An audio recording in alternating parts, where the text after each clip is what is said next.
You ask Tiger to solve. This deals with linear equations with one unknown. The final result is x equals -2. Let's solve it step by step. Simplify the expression.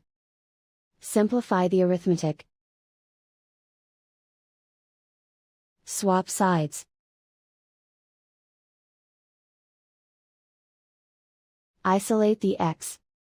Divide both sides by -10. Cancel out the negatives. Simplify the fraction. Move the negative sign from the denominator to the numerator.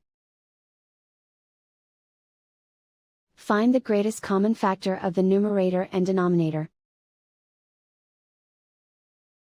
Factor out and cancel the greatest common factor.